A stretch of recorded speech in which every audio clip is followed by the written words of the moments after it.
नमस्कार दोस्तों, स्वागत है आप सभी का आज की इस वीडियो में। देखिए दोस्तों, कल हम लोगों ने जो टॉपिक स्टार्ट किया था कल, तो आज उसकी दूसरी क्लास है। तो जल्दी से आप लोग पेन कॉपी ले लीजिएगा और हम लोग आगे पढ़ाई करते हैं। आज का जो टॉपिक हमारा है वो है लैटिट्यूड और लॉन्गिट्यूड, यानी अक्षांश और देशांतर। ठीक है, तो शुरू करते हम लोग हैं। देखिए, अक्षांश होता क्या है।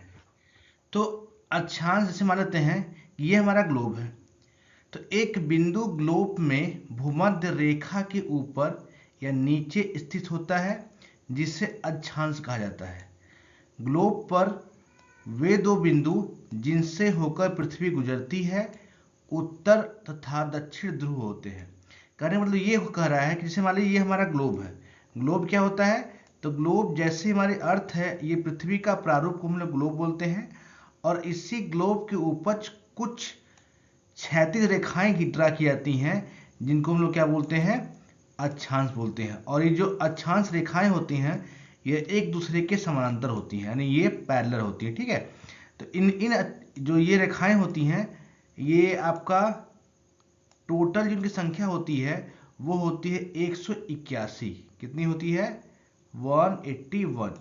ठीक है, ठीक है, यानी कहने मतलब जैसे ये आपका 0 डिग्री हो गया, तो 0 डिग्री हो गया, 1 डिग्री हो गया, 2 3 डिग्री हो गया। तो जो टोटल आपसे पूछा है कि कितने अक्षांश होते हैं, तो उनकी संख्या होती है कितनी, 181। लेकिन अगर आपसे पूछा जाए कि अक्षांश रेखाएं कितनी होती हैं, तो उनकी संख्या होती है 179। ठीक है, अगर आपसे अक्षांश पूछेगा तो उसकी संख्या कितनी होगी आपकी, 181। अगर आपसे अक्षांश रेखाएं पूछेंगी तो क्या होगी आपकी संख्या, 179।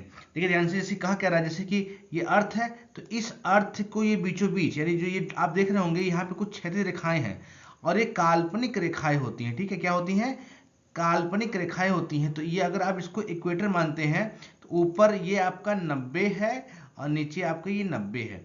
तो ये ऊपर 90 अक्षांश और नीचे 90 अक्षांश, कुल हो गए 180। और बीच में एक इक्वेटर वाला हो गया, तो कुल कितने हो गए, 181 हो गए। लेकिन जो ऊपर वाला जो 90 डिग्री वाला जो अक्षांश होता है, ये लाइन ना होकर सिर्फ और सिर्फ क्या होता है, आपका पॉइंट होता है। इसलिए अगर आपसे पूछा है कि अक्षांश रेखाएं कितनी होती हैं, तो आपका आंसर क्या होगा, 179। ठीक है, अब बाकी जो यहाँ पे लिखा गया है इसको आप लोग नोट करते चलेंगे। ठीक है, क्योंकि ये क्या होंगे भैया, पूछा आपसे कि अक्षांश होती क्या है, तो ये ग्लोब पर खींची गई ये काल्पनिक रेखाएं होती हैं। ठीक है, ग्लोब पर खींची गई ये काल्पनिक रेखाएं होती हैं। अब देखिए ध्यान से क्या कह रहा है, the northern half of the earth is called the northern hemisphere. यानी अगर आप ग्लोब को बीचों बीच से आधा ना बांटते हैं, यानी इसके अगर एक बीचों बीच लाइन ड्रॉ करते हैं, तो इसका नाम होता है इक्वेटर। ठीक है, विषुवत रेखा या फिर भूमध्य रेखा। तो भूमध्य रेखा के जो ऊपर वाला भाग है इसी को बोलते हैं हम लोग क्या है, उत्तरी गोलार्ध।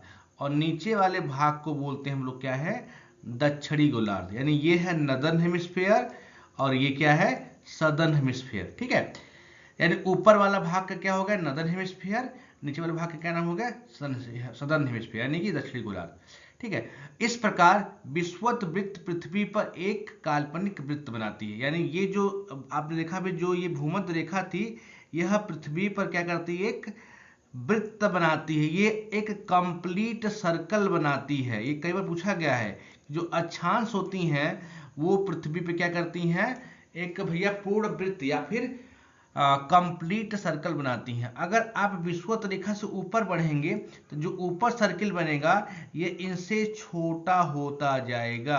अगर आप विषुवत रेखा के नीचे भी आएंगे तो ये जो आपका वृत्त बनेगा वो क्या होगा, वो भी आपका छोटा होता जाएगा। ठीक है, ठीक है, इसको आप लोग नोट कर चलेंगे। ठीक है, ध्यान समझिएगा इसके बाद नहीं समझिए, विषुवत वृत्त सूर्य और अंधकार को दर्शाती है। चूंकि विषुवत वृत्त से दोनों तरफ ध्रुवों के बीच की दूरी पृथ्वी के चारों ओर वृत्त का एक चतुर्थांश है, अतः यह 360 अंश का यानी 1/4 यानी 90 अंश होता है।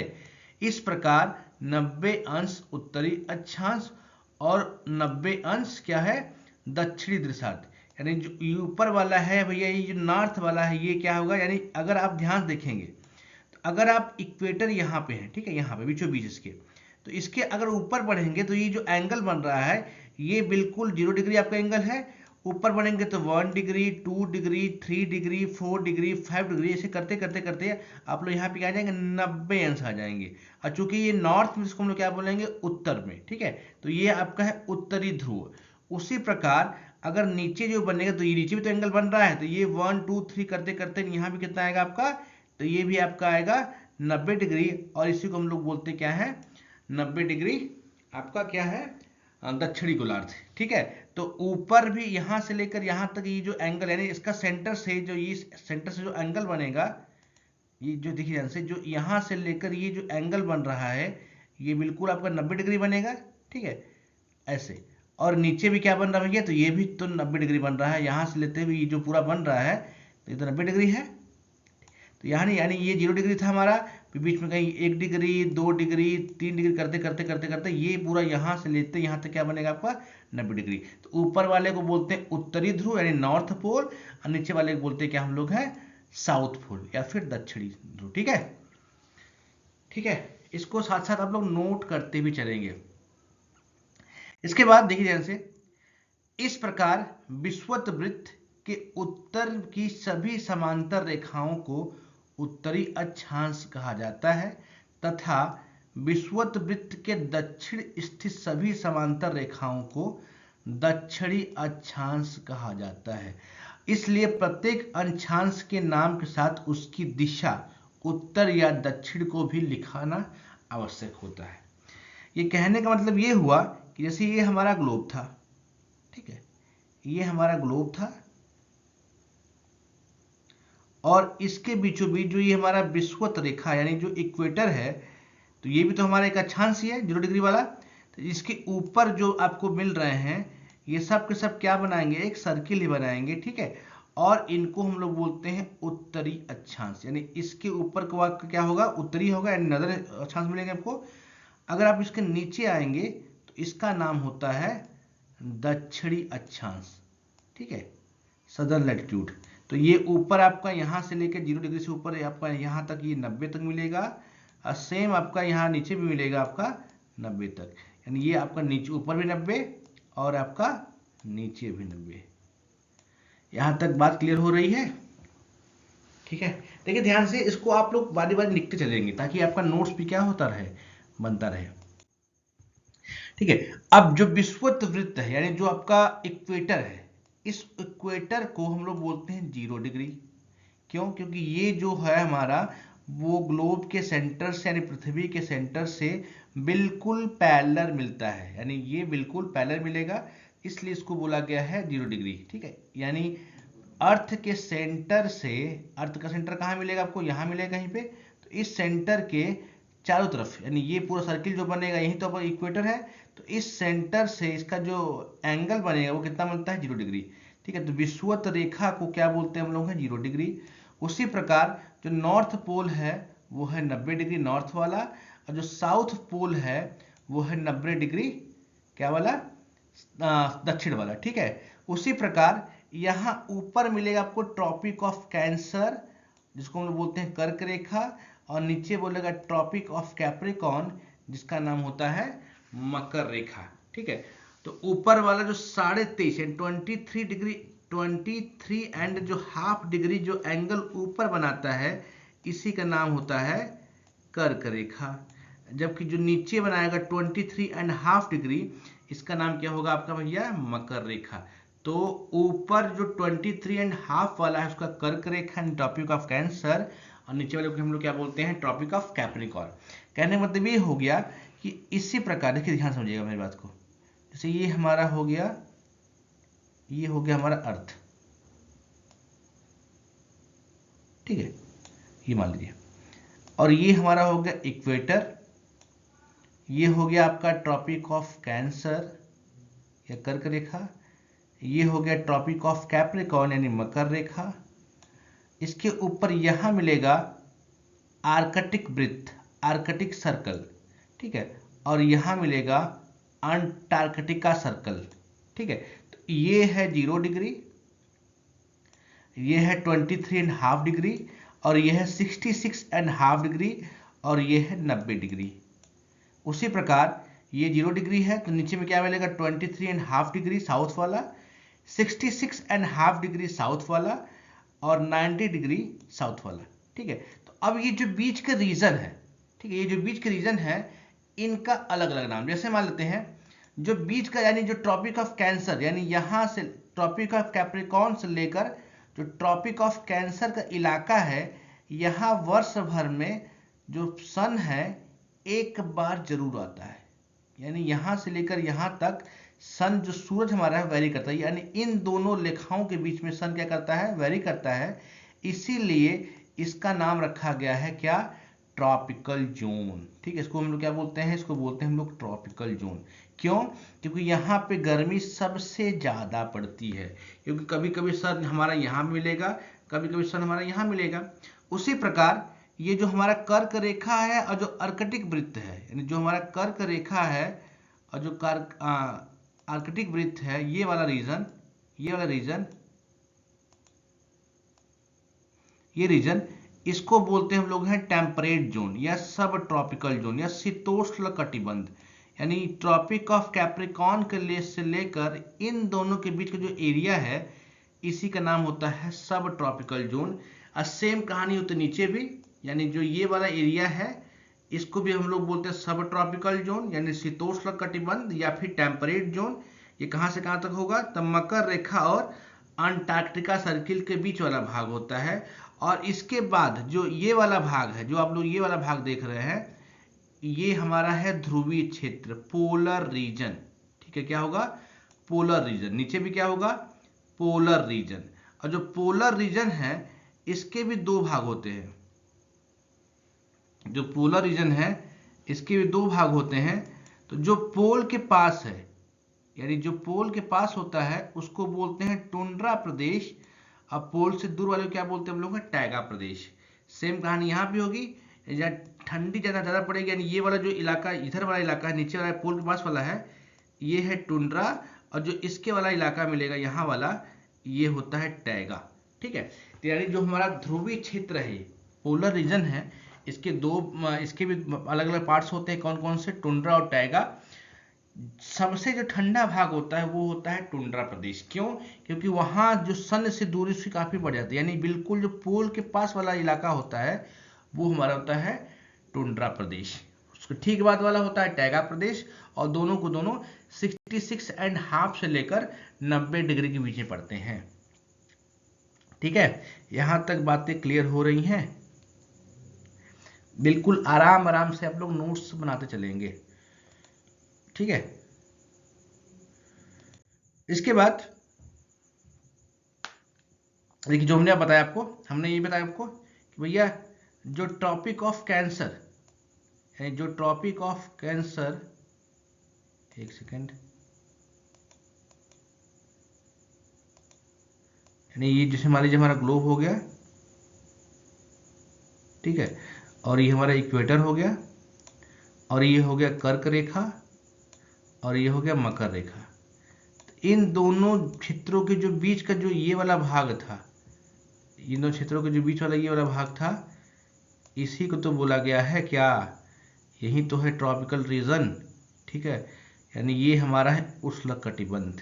क्यों, क्योंकि इन्हीं रीजन में सन क्या करता है, एक बार जरूर आता है। ठीक है, तो यहाँ लिखा क्या गया है, at all latitudes between the tropic of Cancer, ठीक है, and the tropic of Capricorn the sun is directly overhead once a year at noon.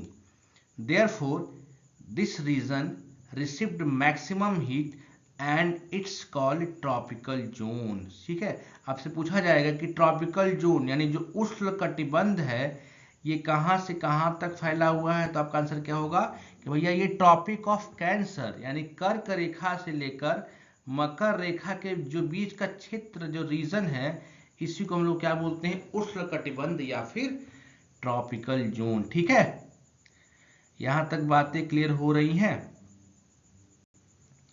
इसके बाद देखिए ध्यान से, कर्क रेखा तथा मकर रेखा के बीच किसी भी अक्षांश पर दोपहर का सूर्य कभी भी सिर के ऊपर नहीं होता। ध्रुव की तरफ सूर्य की किरणें तिरछी हो जाती हैं और इस प्रकार गोलार्ध के कर्क रेखा एवं उत्तरी ध्रुव वृत्त तथा दक्षिणी गोलार्ध में मकर रेखा एवं दक्षिणी ध्रुव वृत्त के बीच क्षेत्र का तापमान मध्यम होता है, इसलिए इसे शीतोष्ण कटिबंध कहते हैं। देखिए टेम्परेट जोन की बात कर रहा है, ये क्या कह रहा है तो ये यही बता रहे कि जैसे ये हमारा हो गया पृथ्वी या ग्लोब हो गया, और इस ग्लोब के बीचों बीच भैया यहाँ मिलता क्या है, ये है इक्वेटर, इसके ठीक ऊपर ट्रॉपिक ऑफ कैंसर यानी कर्क रेखा, यहाँ पे ट्रॉपिक ऑफ कैप्रिकॉर्न मकर रेखा, और ये रीजन हमारा है आर्कटिक सर्किल, और ये है अंटार्कटिक सर्किल। ठीक है, तो अगर देखिए सन जो हमारा है वो क्या करेगा, वो यहाँ से इन दोनों बीच में घूमता रहता है। ठीक है, वो यानी वो यहाँ से यहाँ तक घूमता रहता है। अब ये बात कर कि इसके बाद सूरज ऊपर कभी नहीं आता है, यानी इस वाले बेल्ट में सन ऊपर नहीं आता है, तिरछी करती है। तो ये वाला हो गया और ये वाला हो गया, इसी का नाम है टेम्परेट जोन या फिर शीतोष्ण कटिबंध। ठीक है, तो जो ये जो ग्रीन वाला आप लोग देख रहे हैं, जो ग्रीन से ये कर्सर चल रहा है, ये आपका है टेम्परेट जोन ऊपर भी है और टेम्परेट जोन नीचे भी। तो ये हो गया टेम्परेट जोन, और जो ये बीच वाला भाग है रेड से जो मैं कर रहा हूँ, ये आपका है ट्रॉपिकल जोन। ठीक है, और ऊपर पोलर जोन और नीचे भी क्या मिलेगा, पोलर जोन। ठीक है, तो बातें यहाँ पे क्लियर हो रही हैं, समझते रहिए और साथ ही साथ आप लोग नोट्स भी तैयार कर चलेंगे, ताकि चीजें बाद में अगर दिक्कत हो तो पढ़ने के आप क्लियर हो जाए।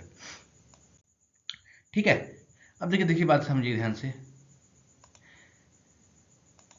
देखिए क्या है, उत्तरी गोलार्ध में उत्तर ध्रुव वृत्त एवं दक्षिणी गोलार्ध में दक्षिणी ध्रुव वृत्त एवं दक्षिणी ध्रुव के बीच के क्षेत्र में ठंडक बहुत अधिक होती है, क्योंकि यहाँ सूर्य क्षितिज से ज्यादा ऊपर नहीं आ जा पाता, इसलिए ये शीत कटिबंध कहलाते हैं। अक्षांश रेखाओं में भिन्न सभी देशांतर रेखाओं की लंबाई समान होती है, इसलिए इन्हें सिर्फ मापने के लिए प्रयोग किया जाता है तथा दूरी को न मापकर किसी स्थान के स्थानीय समय की स्थिति को नापते हैं। ठीक है, ये किसकी बात कर रहा है, तो ये भैया बिल्कुल बात कर रहा है पोलर रीजन की बात कर रहा है।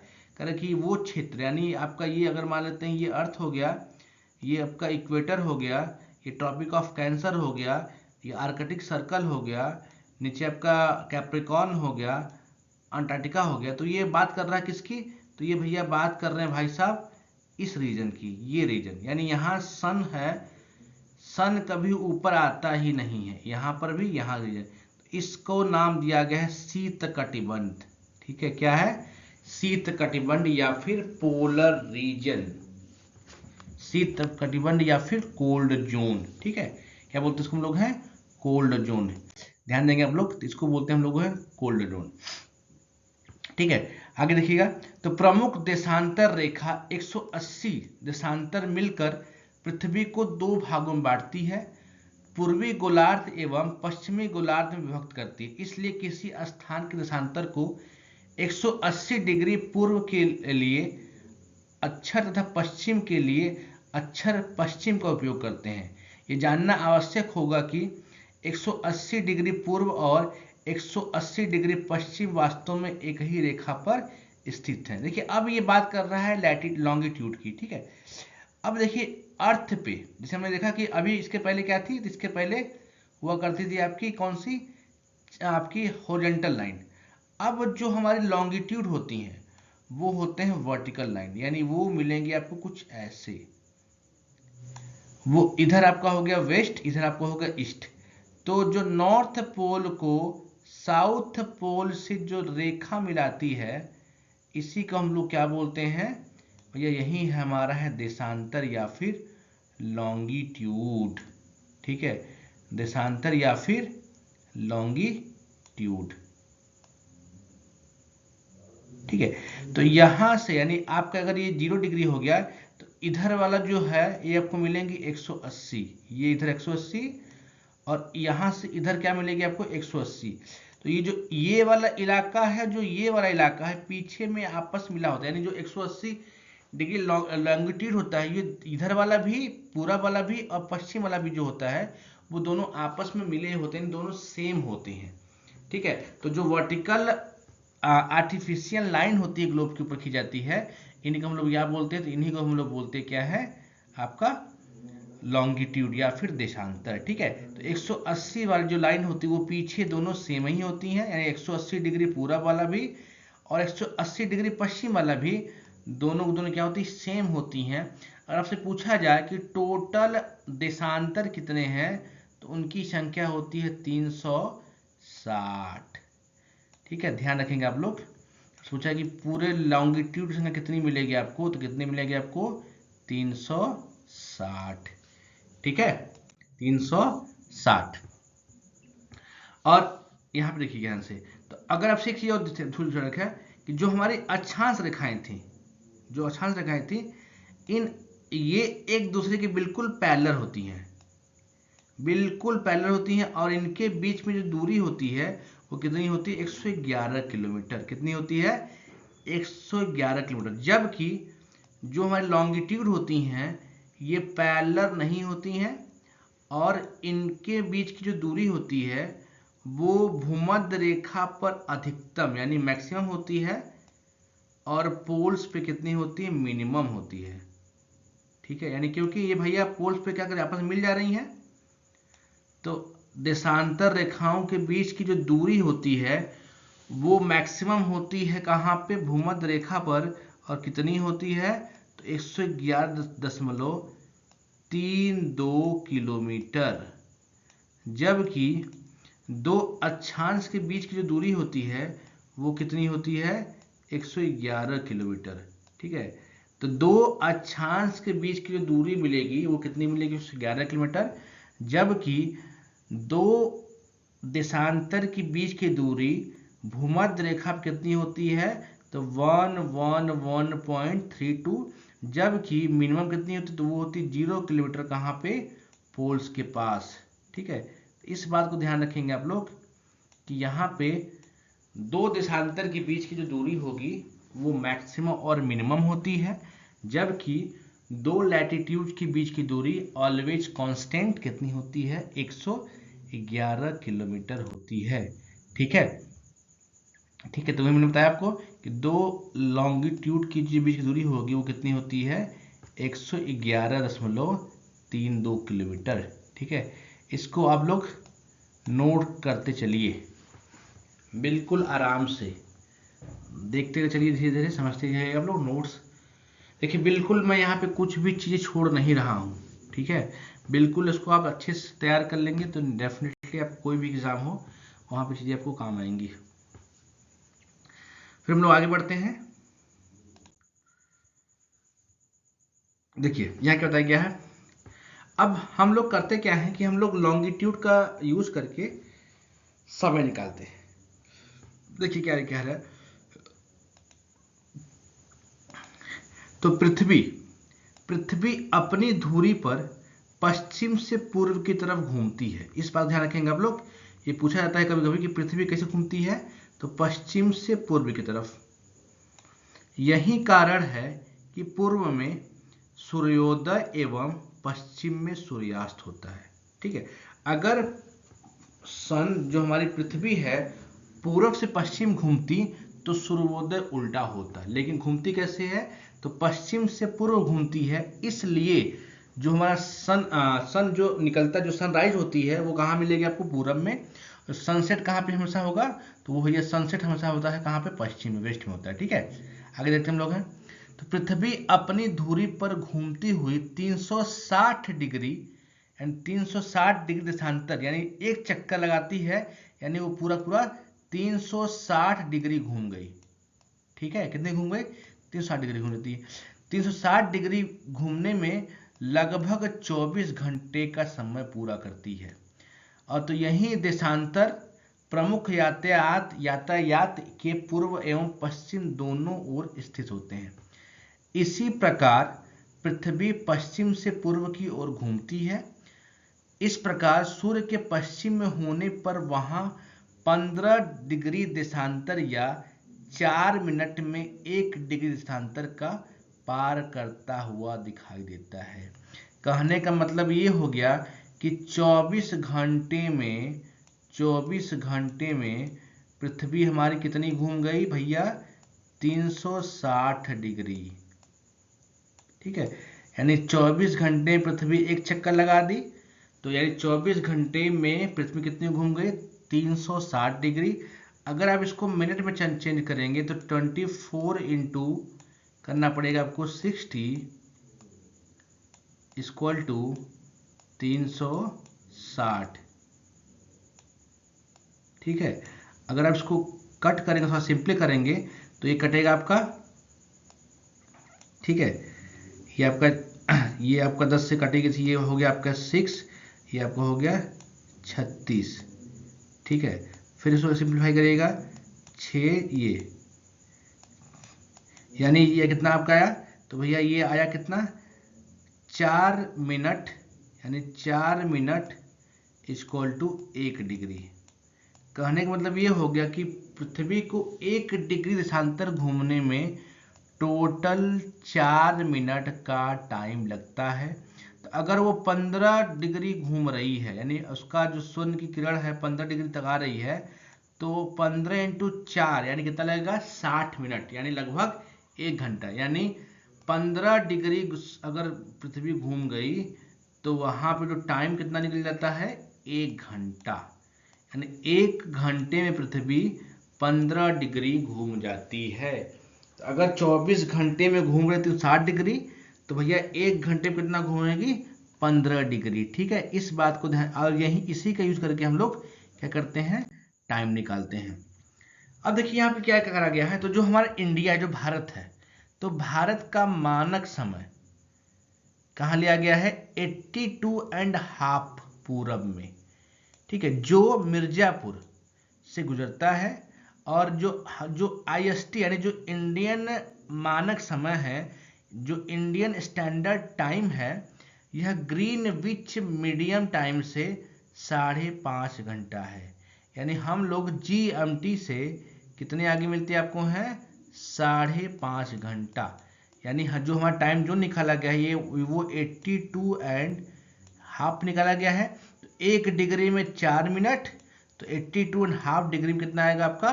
तो ये आएगा 330 मिनट, यानी कि 5 घंटा और 30 मिनट। यानी हम लोग ग्रीनविच टाइम से 5.5 घंटा आगे चलते हैं। ठीक है, तो प्रारंभिक समय में देशांतर के आधार पर देश के स्थानीय समय का निर्धारण करते थे। पूर्व से पश्चिम से अधिक विस्तार वाले देश से एक से अधिक मानक समय रखे सकते हैं, जैसे कि रूस, कनाडा और संयुक्त राज्य अमेरिका। कहने का मतलब ये हुआ कि जो देश बड़े हैं, यानी जिनका जो फैलाव है वो पूरब से पश्चिम ज़्यादा फैला हुआ है, तो वहाँ टाइम डिफरेंस ज़्यादा आता है, उसलिए वो लोग अपने यहाँ एक से ज़्यादा टाइम जोन यूज़ करते हैं। जबकि हमारे यहाँ क्या है? हमारे एक ही टाइम जोन है, जो इंडिया के लगभग बीचों बीच से लिया गया है। इसीलिए गुजरात और जो अरुणाचल प्रदेश है उनके बीच में 2 घंटे समय अंतर पड़ता है, इसलिए हम लोगों ने बीच में रखा हुआ ताकि दोनों को दिक्कत ना हो। ठीक है, दोनों को दिक्कत ना हो। ठीक है, आगे ये देखते हम लोग हैं, तो पृथ्वी के एक मानक समय होते हैं जो अक्षांश और देशांतर अंतर के आधार पर मापा जाता है। भारत में आधिकारिक मानक समय निर्धारण उत्तर प्रदेश इलाहाबाद के केंद्र में रखा गया है, जिसका निर्धारण अंतर्राष्ट्रीय प्रचलित मानकों के आधार पर किया जाता है। भारत की मानक मध्य रेखा भारत के 5 राज्यों से गुजरती है। इस बात को आप नोट कर लेंगे, यानी इंडिया का जो IST है वो भारत के 5 राज्यों से क्या करती? पास करती। कहाँ कहाँ से? तो भैया करती है उड़ीसा, छत्तीसगढ़, उत्तर प्रदेश, आंध्र प्रदेश और मध्य प्रदेश। ठीक है, यानी उड़ीसा से, छत्तीसगढ़ से, उत्तर प्रदेश से, आंध्र प्रदेश से और मध्य प्रदेश से, यानी जो IST है वो भारत के 5 राज्यों से पास करती है। ठीक है, इस बात को आप नोट कर लेंगे। ठीक है, आगे बढ़ते हम लोग हैं। तो टाइम जोन या मानक समय, इसे आप क्षेत्रीय समय के नाम से भी जानते हैं, यानी इसका एक नाम और लिखिएगा आप लोग, उसको हम क्या बोलते हैं भैया, रीजनल टाइम या फिर क्षेत्रीय समय। ठीक है, इसकी शुरुआत 1884 में 13 अक्टूबर के दिन ग्रीनविच मीन टाइम तय किया गया था। यानी ये जो जीएमटी की शुरुआत है, जो टाइम की शुरुआत हुई थी, वो कब हुई थी, 13 अक्टूबर 1884 को, यानी जब यहाँ पे अंग्रेज थे तभी हो गया था। ठीक है, और दुनिया भर की घड़ियों का समय इसी टाइम जोन से क्या किया गया है, तय किया गया है। 18वीं सदी से पहले, यानी इसके पहले दुनिया भर में सुई घड़ी, सन क्लॉक के समय देखा मिला जाता था, लेकिन सैंडफोर्ड फ्लेमिंग ने 1884 में टाइम जोन बनाया, जिससे दुनिया भर के समय को सही दिशा मिली। यानी जो इसकी शुरुआत हुई वो कब हुई है, 13 अक्टूबर 1884 को। ठीक है, किसने स्टार्ट किया था, सैंडफोर्ड फ्लेमिंग ने। इस बात को आप ध्यान रखेंगे। और इसके पहले जो टाइम निकलता था उसके लिए हम लोग सन क्लॉक का यूज करते थे। ठीक है, सूर्य घड़ी का यूज करते थे। ठीक है,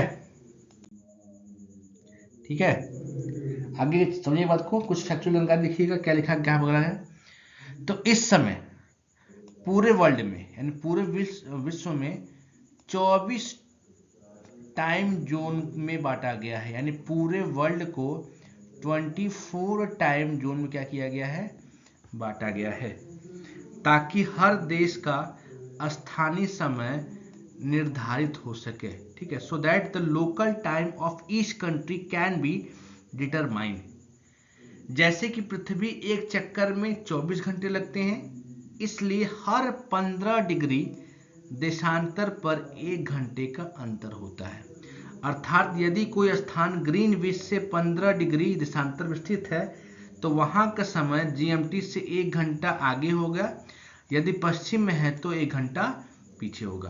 कहने का मतलब ये हो गया कि अगर जैसे मान लीजिए ये हमारा अर्थ हो गया, ठीक है, अर्थ हो गया, और ये बीचों बीच आपका जीनवट हो गया, तो यहाँ पे अगर यहाँ से आप इधर बढ़ेंगे पूर्व, तो यहाँ टाइम ऐड होता है, इधर टाइम क्या होता है, घटता है।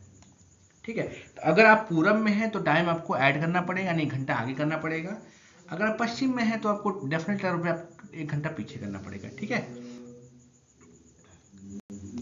ठीक है, देखिए जैसे एग्जाम्पल समझते हम लोग हैं, फॉर एग्जाम्पल के तौर पर, उदाहरण के लिए यदि कोई व्यक्ति अंतरराष्ट्रीय तिथि रेखा को पूर्व दिशा में पार करता है, यानी आइडियल को पूर्व से पार करता है, वह 1 दिन पीछे चला जाता है, जबकि पश्चिम दिशा में पार करने पर 1 दिन आगे बढ़ जाता है। ठीक है, यानी अगर आप आइडियल यानी जो टाइम जोन, यानी जैसे मान लीजिए हमारा ये अर्थ हो गया, तो इसके आप पीछे इधर से इधर आएंगे, पीछे पीछे आएंगे, तो यहाँ पे आपको टाइम क्या करना पड़ेगा, 1 दिन जोड़ना, घटाना पड़ेगा। अगर आप इधर से यहाँ से इधर से पीछे पीछे आ जाएंगे तो आपको यहाँ टाइम क्या करना पड़ेगा, जोड़ना पड़ेगा। ठीक है, भारत के कर्नाटक, गुजरात, महाराष्ट्र से लेकर गुजरात तक भारत में एक ही टाइम जोन माना जाता था, और यह व्यवस्था 1906 में बनाई गई है। यानी भारत की जो व्यवस्था आईएसटी लिया गया, कब लिया गया, 1906 में, जबकि सैंडफोर्ड फ्लेमिंग ने क्या किया था, 1884 में क्या की गई थी, पूरे टाइम जोन की शुरुआत कर दी थी। भैया कांग्रेस की स्थापना से 1 साल पहले, कांग्रेस की जो स्थापना कब हुई थी, 1885 में। ठीक है, ए.ओ. ह्यूम ने किया था, उसके स्थापना के दिन पहले क्या कर दिया गया था, शुरुआत कर दी गई थी। ठीक है,